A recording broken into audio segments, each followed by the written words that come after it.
I've spent a lot of time down here, years, in this parking lot. It was kind of interesting being down here. I think I was probably 5 years in, and this mural just shows up out of nowhere, out of the blue, right across from where I stage, right across Slauson, right here at the 110. And it wasn't just any like graffiti, because there's graffiti all over the city, you know. And I remember coming down one day, getting off the freeway, and looking across the off-ramp and seeing this kid playing with a G-scale train. And I'm just like, like it just struck me because since I was little, trains, you know, I've always been into trains. It's something that's kind of been with me forever. And it was just bizarre to see this mural of a kid about the age I was when I got my first trains right across the street from where I've been for so many years. I don't know, it was just weird, man. Like growing up in elementary school, my dad, pretty awesome guy. He ends up buying me these trains in Griffith Park. They're like 1-inch scale model trains. And they're big enough to ride on, especially as a kid. Like adults ride on them, so you know, I was more than more than the right size to ride on these things. And it was just weird to see that there, because when I was that age and I had those trains, I used to go to elementary school and tell my classmates that I have these trains in Griffith Park that you can like ride on, you know? And they didn't believe me. Like it was too extraordinary, it was too incredible.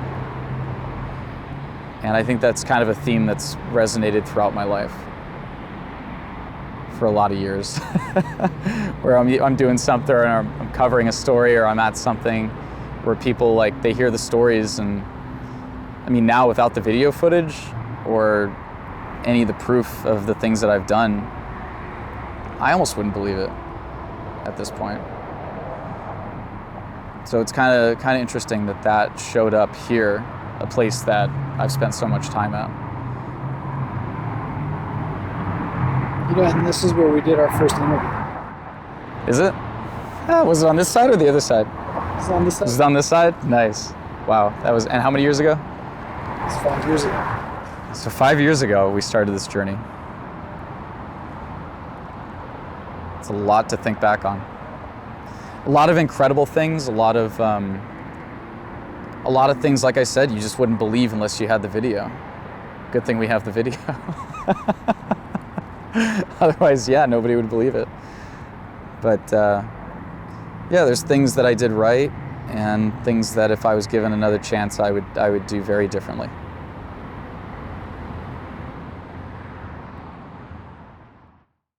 Come on. Want to do a cap report? We're en route to Task Force Squad 21 on scene here, 1690, 48th place. Looks like we've got a pallet yard. pallet yard going. Yeah, this is a huge fire. This is gonna be the biggest fire you've ever seen. Genesis Army. Intersection 48th place with Mount Chapel Task Force 21 on scene, of course, a pallet yard. This is gonna be the biggest fire you've ever seen. It's gonna burn quick, it's gonna burn hot, and it's gonna burn out. So we need to get down there real quick. I've never actually been to a pallet yard fire, so this is pretty good. I had a little one by my place, but this is, we could see the loom up from the freeway. 300, 455, David, I got a massive pallet yard fire. Get me a write-up started, please.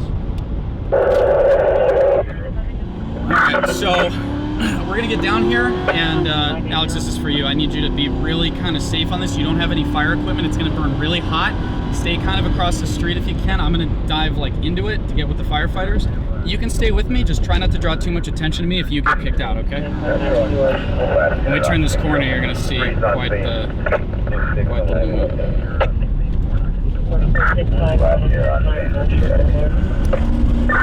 Light Force 33. Yeah, hey, John, if you have a Jared, I gotta call you back. We're gonna go out there for me. If I have an explosive problem. And our trick here is to not get stuck and not hit a fire truck. There we go. 45, look PR of Cannon, give a call back to the start.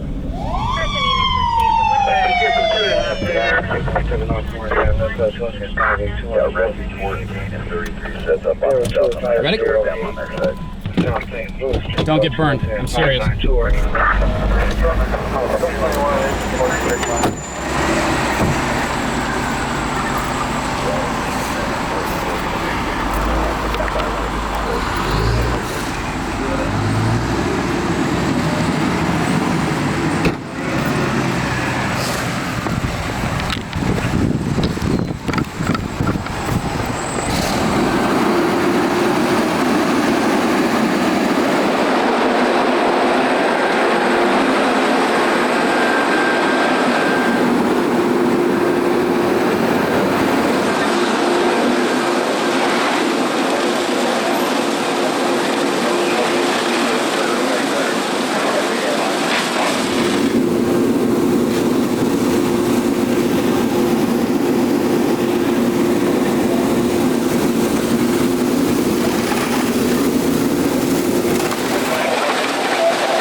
Way too hot. Woo! Well, I got sunburns, mate. Zoom.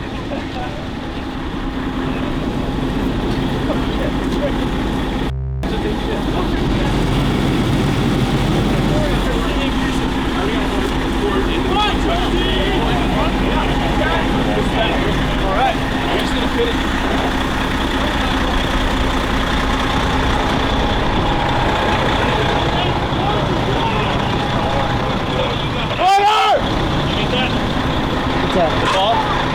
No. You didn't give me your phone right now? No, I didn't get your phone.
But it sounds like only the windows have been taken out. I'll have to visually confirm with you when I get there. Police takes us on scene.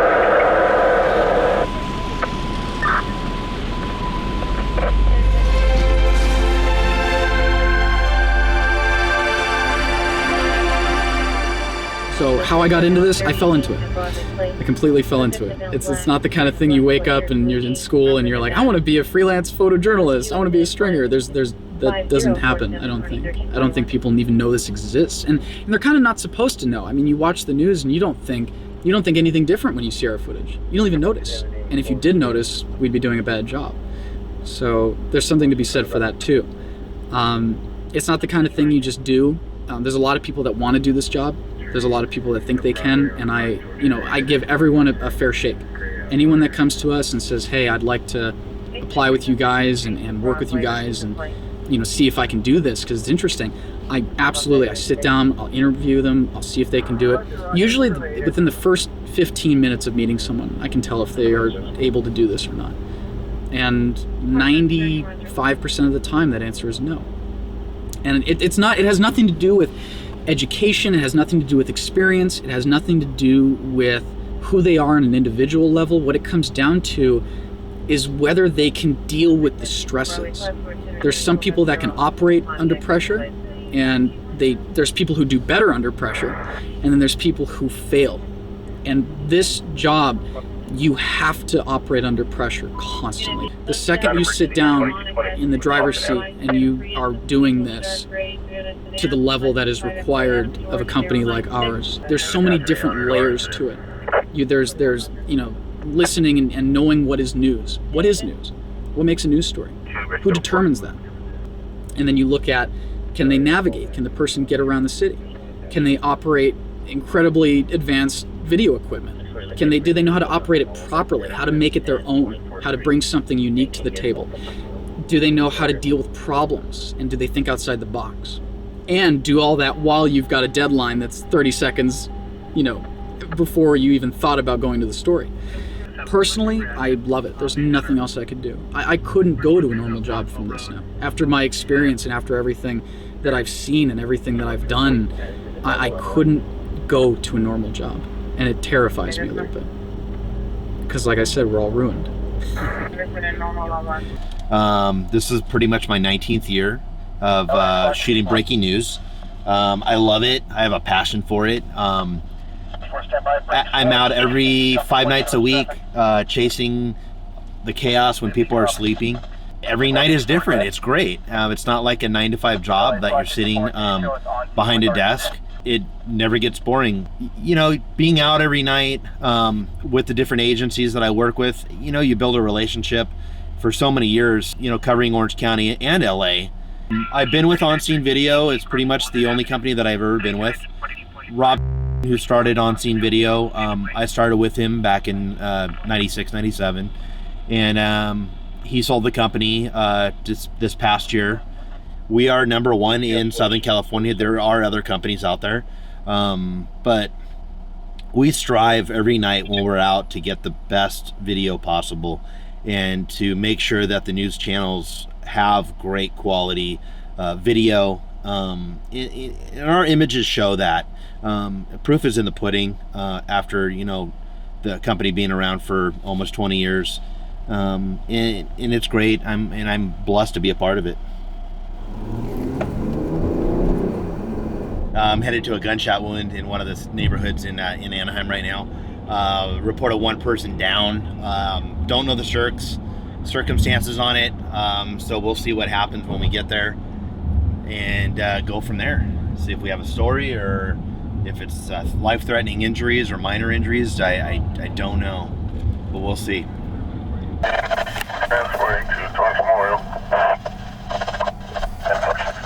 Caller, back online. We got your computer coming in from the target, and we'll be trying to go out. Fuck out of the way, dude.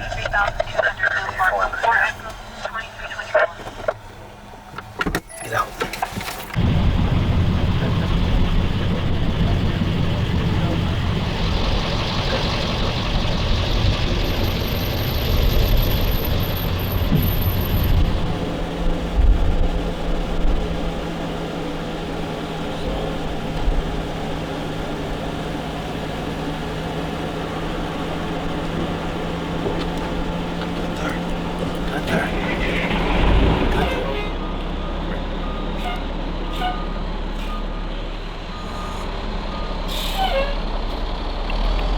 out there. Hey, Joe, baby. But probably, I think about 4 or 5 years ago, I started riding along with him. I said, I kind of want to get into this industry a little bit more. So he kind of took me on as, my mentor. We used to ride along every night in his car, cruise around for a couple years. We're kind of in our own vehicles now, but become really good friends. We have a great time out here. We share information back and forth. He hears something, I hear something. So we kind of watch each other's back and look out for each other while we're out here. Pretty much when we're out here at night, the stuff we're seeing is tragedy, Very rarely is it a happy-go-lucky story. You're seeing dead bodies of all ages, tragic accidents, people losing their houses, all sorts. And then, if you didn't kind of take it lighthearted and joke about other things, it really would probably mess with your head quite a bit. But me and Kevin get along with pretty much everybody we come in contact with because we cover so much in Orange County, and we have to build that relationship, that rapport. It's all about communicating. Be cool to everybody out here, and it'll help you. Because we've been on scenes where, like for instance, last night we're on the fatality. We were cool with that sergeant, and he let us get up to the scene real well, get some good shots. Our glass only goes so far, and if we can make a friend out there, or we know somebody that's on scene, it helps us dramatically. Yeah, big time. We show up on scene. We know a lot of the guys by name. Say hi, what's up? It's kind of nice, because they know who we are. They know we're not, messing around with anything or doing anything stupid. We're here to do our job. So it's majority of the time, it's always, of course, on a professional level. We know to stay out of their way, and they have a job to do. And like I made a point before, this is their scene. We're a guest here, and but we're a news gathering agency too. We have media rights, and we want to get the shots. And we want to get the best video and the best still photography possible for the news.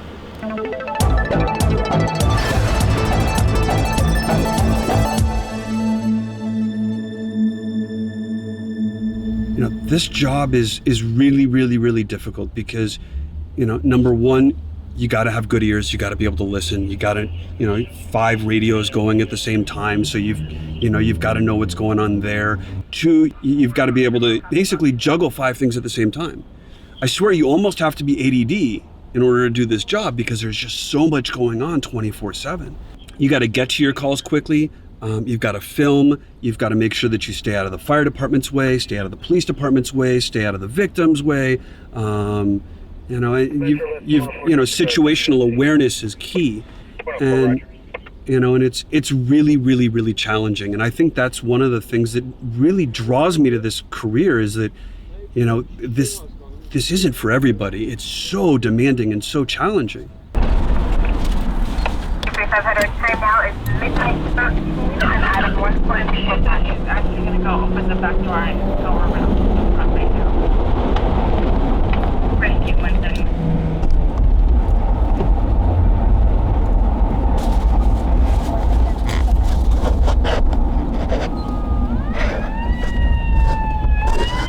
So the good news, we're gonna get out and we're gonna 173, squad 173. we're gonna walk over to where the fire is.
abandoned house in Compton that caught on fire.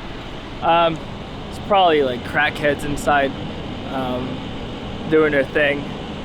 Maybe trying to get warm, lit a fire in a garbage can in the garage. Ended up turning into a pretty big fire. Compton fire is pretty quick when it comes to some fires, unless it gets too big, in which case they start requesting LA County to help out. But for the most part, they're pretty quick. I don't know if this one's gonna air because it is an abandoned house after all, but we'll see. We'll see in the morning. If someone gets shot and dies, if it's not gang related, it'll probably air. Fatal accidents generally air. I've had a couple exceptions to that rule. I was at a call in Whittier. It was a Friday night, and I get to the scene. There's a car on top of a curb. There is a full rescue going on. There's someone trapped. His head is out of the car, and he's screaming at the firefighters. The firefighters are telling him to shut up so they can concentrate. It was hilarious. And the hydrant's going, spewing water everywhere. There's like 7 inches of water in the ground. So I'm filming. They pull him out. I thought that was going to be the story. They jacked the car up, and the entire time there was a girl drowning underneath the vehicle. Never made it to the news. I put it up, they didn't care. Well, as far as like kind of what stories get run and put out on the news, I mean, they definitely have to have a good angle to them as far as, is it going to affect multiple people? Sometimes gang like shootings or stabbing stuff that's not, it's more of an occurrence on the daily. They sometimes shy away from it if gangs are involved in it. But, like things involving schools or children, things of those nature, they usually get pushed up higher. I think more people kind of want to hear about stuff in that realm rather than shootings and stabbings of people that happen a lot in Orange County and LA. But every story we shoot and feed out, we always want to make sure there's a bigger angle to it, a bigger story to it than just someone got stabbed. Was it a teenager or a young kid that got stabbed or did the stabbing? Was it a parent stabbed a kid? We've been on a lot of those where a kid stabbed a parent, things like that nature, where it kind of has a little bit more different angle than just like gang on gang kind of violence. But things that affect communities in large portions, if there's a major area that's closed off because of something or people had to get evacuated, that always brings up news channels really wanting that kind of stuff. So basically what was happening, there was a car driving around and, it had male Hispanics and they were targeting young black males who they thought were gang members. Whether they were or weren't, they didn't care. They're driving around, they're shooting an AK-47 out the window, they don't care. And they ended up killing 2 and injuring 3 or 4. So I had coverage of, I had dead bodies in the street, I've got people crying, I've got bullet holes in walls and windows. The whole city was a mess down here. They were going crazy, looking for these guys, these guys are running a rampage in South LA. To me, and this is when I first started, and to me I'm going, this is a big story. This has to be a big story. In the same night, one of the other photographers working at the time had gotten a story where an arsonist had lit a playground on fire at a school at 2 a.m. And to me, looking at, hey, I've got this shooting with all these victims and this is this terrible thing happening, and someone lit a playground on fire, I'm like, oh, who cares about the playground? So in the morning, when we send in all our stuff and the stations decide what they're going to use and what they're not going to use, not a single station picked up the shooting that I was on. Not a single station talked about it or aired it or anything, and every single station went with the playground. And at the time, that was incredibly difficult for me to deal with because it was very disheartening to see that. And a lot of people blame the news for that. They go, the news is out there and they're telling us what we need to see and they're telling us what we need to hear, and they're gonna, of course they would do that because that's what they want to show us. But people don't realize that at the end of the day, gang violence in this city is every day. It's nobody cares. But an arsonist lighting a playground on fire in Orange County, that doesn't happen every day. That's something that's unique. That's something that's different. So if you're turning on the TV and you go, oh, look at all these gangsters down there shooting each other, you're not going to care. But someone lights a playground on fire, think of the children. I can't believe it. The children. How are the children going to play it tomorrow? So sitting here now, almost 6 years later, yes, it makes sense. Is it disheartening? Absolutely. But that is what makes news and what doesn't make news. It depends on what's happening around the world too. The Mike Brown incident. Good luck getting anything on air with the Mike Brown incident while that was happening. All the riots and whatnot.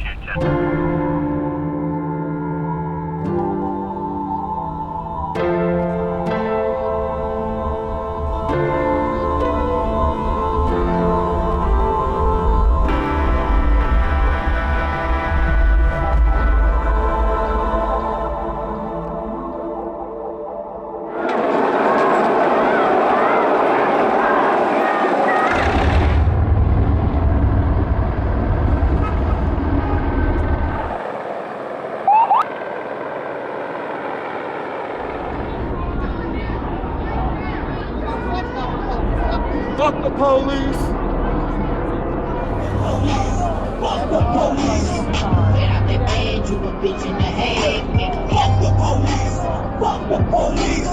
This is one of these bad. Fuck the police! Fuck the police! We need to be like Kennedy. Just hope you're right there.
Coming out.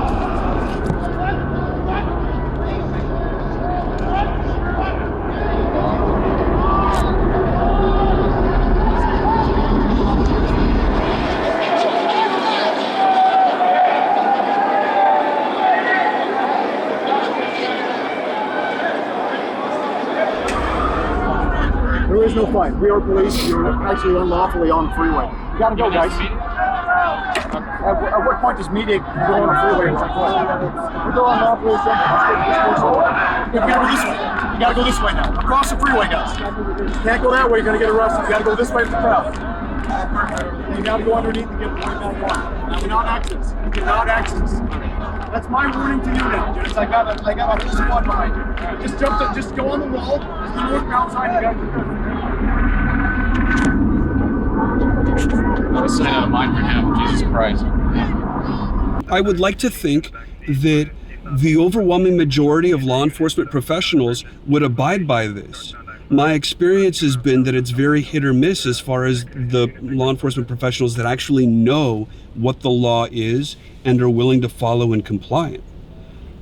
Subsection D of California Penal Code 409.5 states, nothing in this section shall prevent a duly authorized representative of any news service, newspaper, or radio or television station or network from entering the area closed pursuant to this section. So I mean, it's clear as day. I mean, there's no ambiguity there. That we as journalists, we understand that if there's an established crime scene, that we have the ability to do whatever we want up until that yellow tape. We have probably the best media rights in California. That penal code, pretty much, if it be a bomb, a shooting, flooding, not so much a shooting, but flooding, natural disaster, news media shall always have greater access than the general public. And we're supposed to be able to get our shots and following those guidelines of the penal code, and most law enforcement they're supposed to know what that means. A lot of them don't. LA County Sheriff, same thing. They'll push me out of a scene. They'll put crime scene tape up, even though it's not a crime. It might be a house fire, but they'll put crime scene tape up like around a block, not the fire, the block. They'll kick me out like 10 minutes after the fire is gone. Hey, move on back that way. Why is he okay? Move back that way. Why is he okay? As soon as I'm done with you, he's going out there with you. Why is he okay? I don't get that. He's not okay. I'm going to move him right now. Move right now. No, I'm moving you first. Move out right now. I don't get why. Right, turn around, put your hands back. Yeah.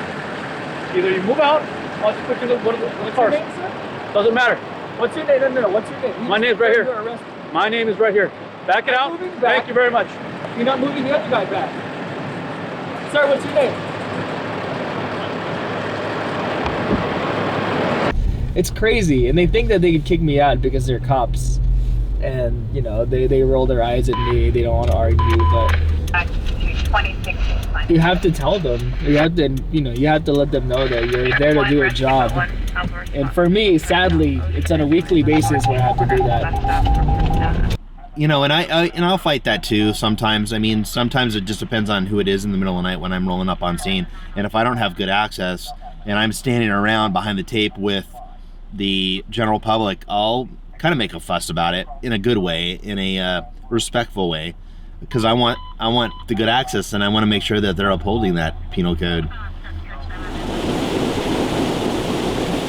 This is freaking awesome. This is one of the coolest hydrants I've been on, where it's actually going up inside the vehicle and then coming out the back. John's got some good stuff. I can't wait to see what he's got on camera.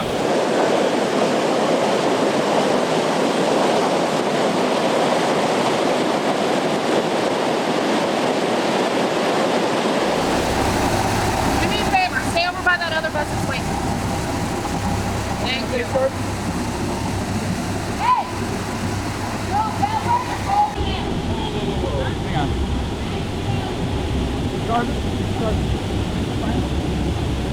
No, but Laura's going in Fred more, so we already got our car. Okay. Okay, great. Stay out of her way while we're trying to figure it out. Okay. No, while we're trying to figure out what's going on, and we gotta get cars in and out of here, and I don't feel like dealing with all this. So right there's fine until we're done with this. Okay, great.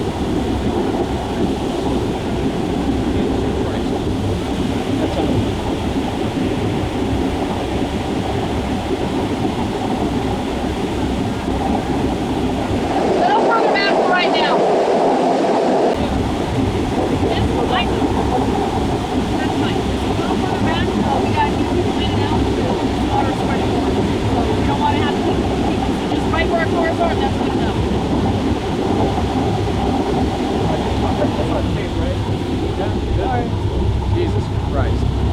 is really dangerous, so we're, the Sheriff's Department thinks we're gonna die because of a little bit of water. They're protecting us though, so I feel much safer. Thank you.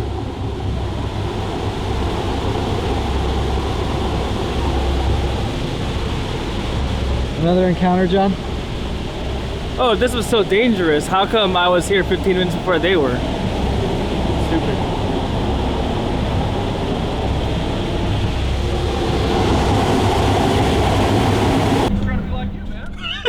Staying away from the sheriffs?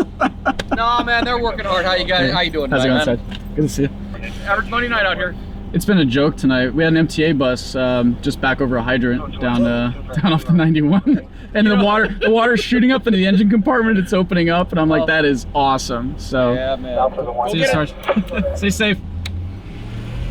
Roger, 455 copies the overturn. 455 will be en route to the 110 and the 101, and that is why LAPD is absolutely fantastic. They are like the coolest group of guys. And I don't mean that like just across the board. I mean, of course you run into, assholes in every job basically, but I mean, you would never see that from the Sheriff's Department. I mean, it's unreal, completely unreal. In my perspective, my job is to document what's going on. My job is to, whether it's a fatal car crash, or it's a structure fire, or it's an auto versus pedestrian, which we unfortunately see so many of, or it's a violent crime. If there's a crime scene established, our job is to tell the story without impeding whatever investigation they're under. Some agencies are really, really, really good. Some of the agencies are great. Where they'll actually walk up to us and they'll tell us as we're getting there, like these are the ground rules, or this is what we've got working. So please be mindful of A, B, and C. We haven't set up crime scene tape, but if you could do us a favor and not go past this area right now while we hold everything, we'd appreciate it. And I'll do what I can to accommodate that. Some sheriffs are actually kind of cool. I had one sheriff, one sergeant kicked me out, and the sergeant goes, don't worry about him. You can go around, there's a better shot around the building. And he showed me where to go. It was amazing. I thought he was tricking me. I thought he was gonna arrest me like right after because it was in public or private property. But no, it was just a cool sheriff. He knew exactly who I was. He knew what we did, and that was pretty much that. And I'm not gonna say this as like, hey, we don't like the Sheriff's Department. We don't like everyone that's a sheriff. I mean, I have maybe 10 or 15 people that I know that are solid, hardworking, just generally good people that work for the Sheriff's Department. So it's not something I can just say, oh, the whole LA County Sheriff's Department is a bunch of jerks.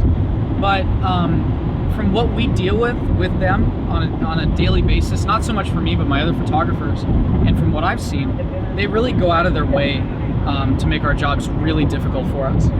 Basically, this is a minor traffic accident, and considering the sheriffs are here, it's not even worth getting out of the car, in all honesty. And it's easy for them to do that. All I have to do is just say that someplace is a crime scene, or put up crime scene tape and say, oh, because I said so. And they don't really listen to the laws that govern what we do. There's a lot of laws that protect us as journalists in California specifically.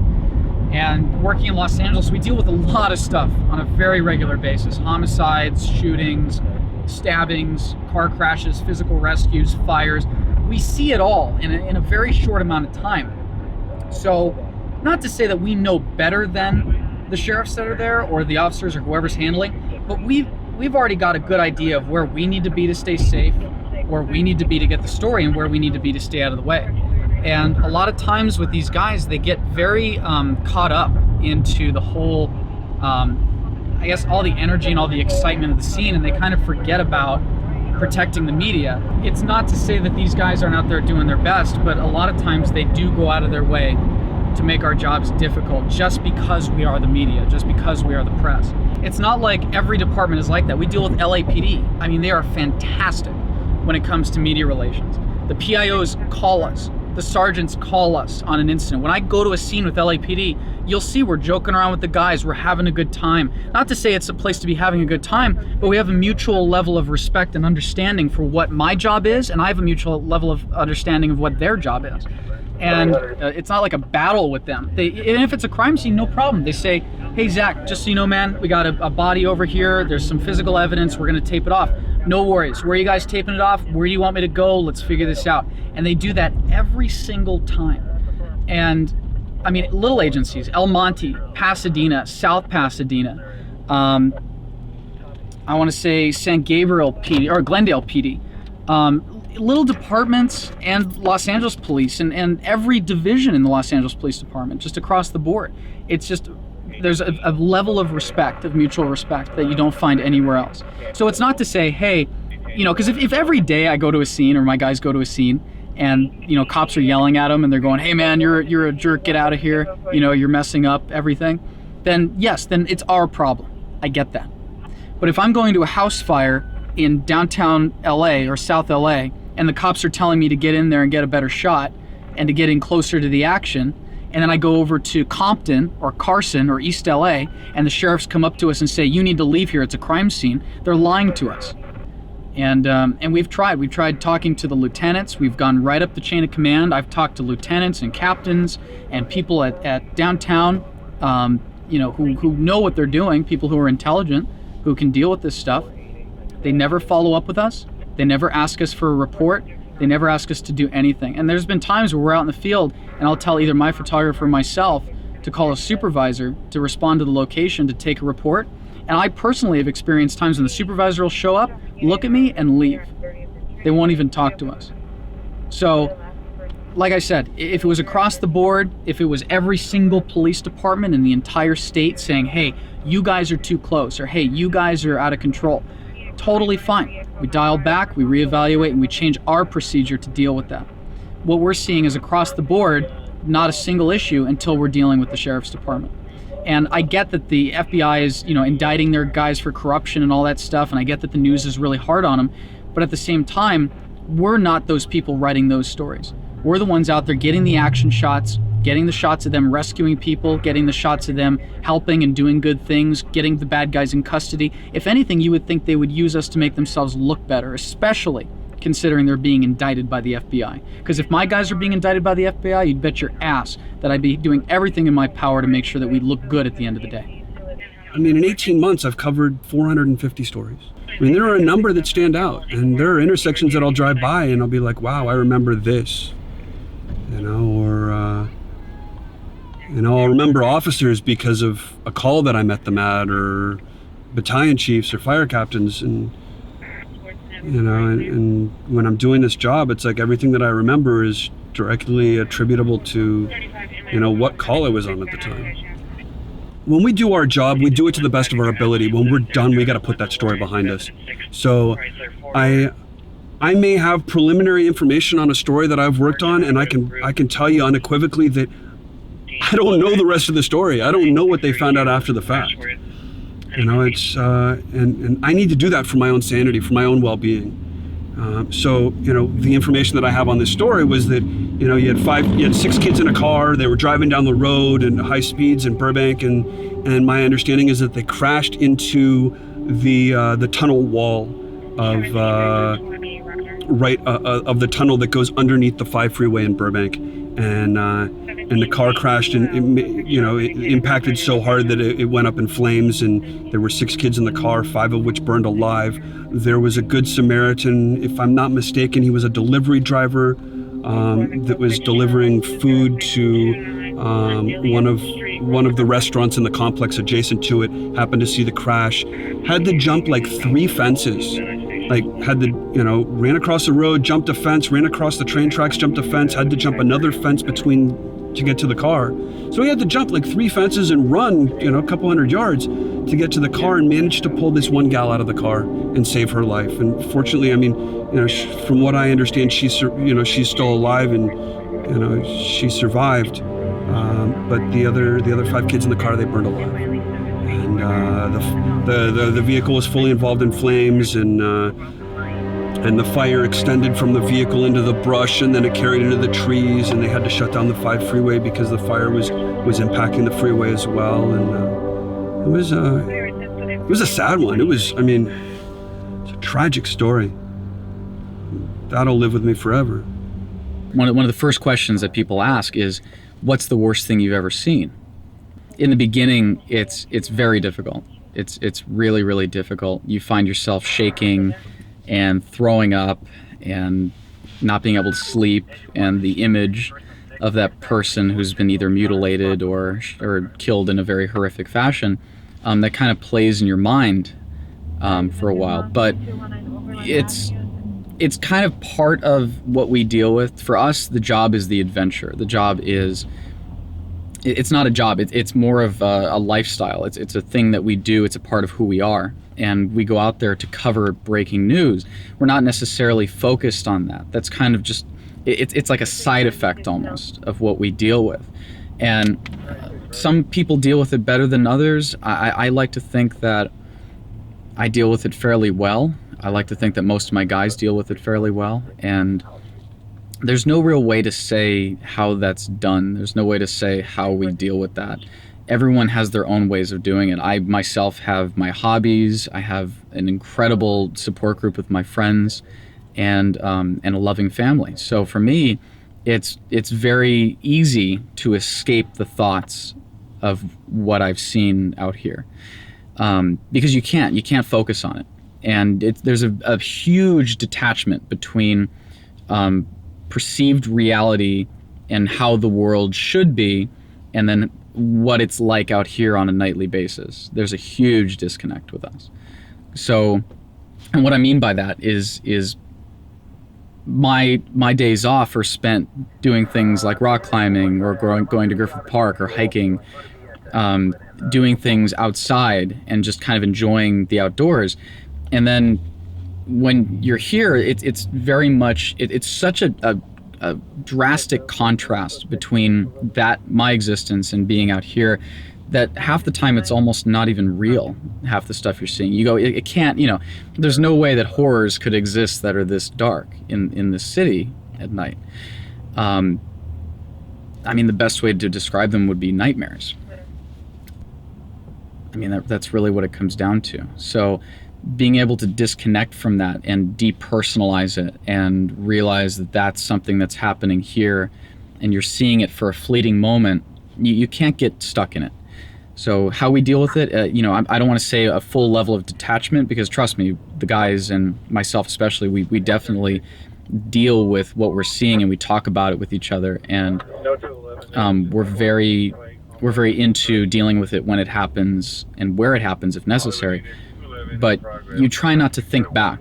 You try not to think back of all of I've covered over 3,000 stories. Of those, how many of those are fatalities? I'd say more than half. That's a massive loss of life. And we have a huge level of respect for that. And it's difficult to talk about. For us, when we're going to a scene, we're hearing the radio traffic, we're hearing the size of how big the fire is, how crazy the crash is, how many victims, so that, we get really excited, because that's what we're out here to do, is capture really great big stories, but at the same time, you got to realize, this could be someone's worst day that we're about to witness and photograph and document. So when you're on scene, you want to be very respectful, stay as small as possible, because someone's loved one could be there, laying dead by the time you get there, and family's there, friends there, and you want to have that little separation, because it truly is their worst day. You become desensitized to blood on the ground, or like seeing people in pieces, and you just get really desensitized to people in the worst day of their lives, pretty much, which is terrible, but if I'm not there, someone else is going to be there, so it's just, you kind of just have to deal with it. And for the most part, I like to think that I'm filming not the people at their worst, but the people who are there to help on their best days. Myself and the guys that I have working for me and with me right now are some of the absolute most genuine people that I've ever worked with. They truly care about what they do.